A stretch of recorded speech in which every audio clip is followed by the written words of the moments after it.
was a director of planned giving, accused of being a thief. Uh-oh. And she said, "No, but don't take it personally."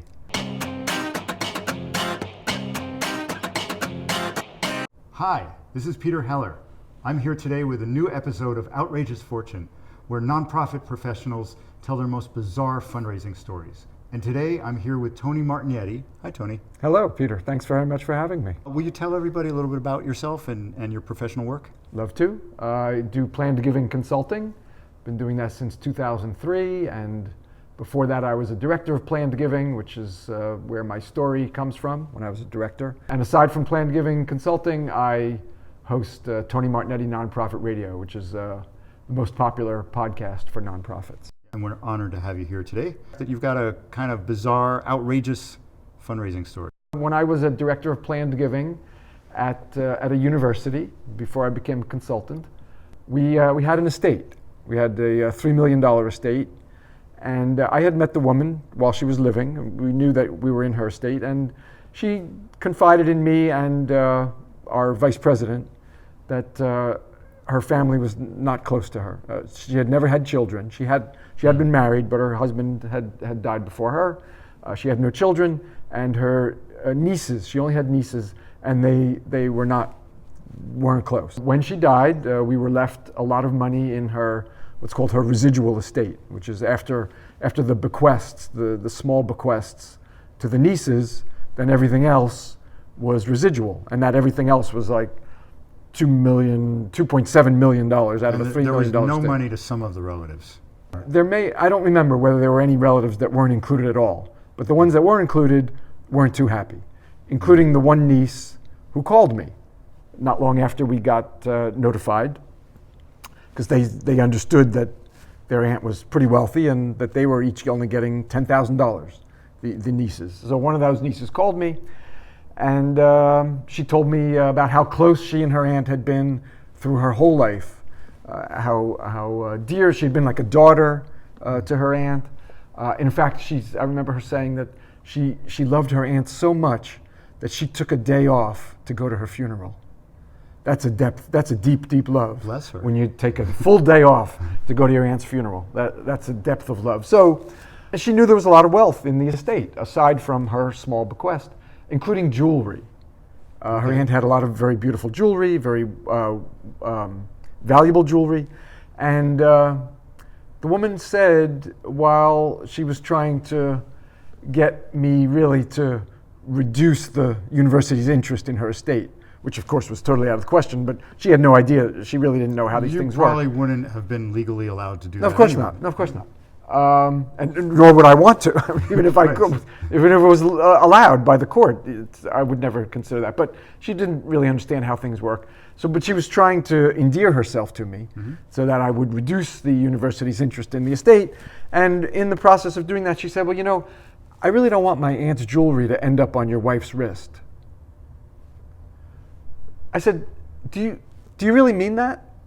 Have you thought about what you just said? Because you accused me of stealing from the estate, which would be stealing from the university that I work for, and somehow getting your aunt's jewelry onto my wife's wrist.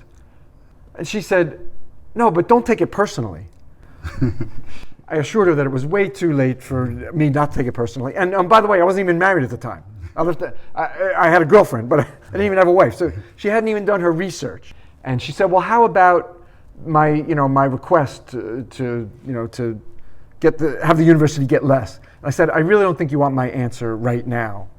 Let me look into this for you because I didn't really want to go into the legality of it all. I was pissed off that she had accused me of being a thief too. So I said, "You really don't want my answer now. I'll get back to you." So that was so she accused me of potentially stealing from the university and from the estate. Terrible. Where's the jewelry? I gave it to my wife. Okay, because you got married now. My wife, yeah. I mean, it's on my wife's wrist, of course. Where else would it be? Yeah. No, it all belongs to the estate. Well, it's long sold. This was many years ago. Long sold by the university.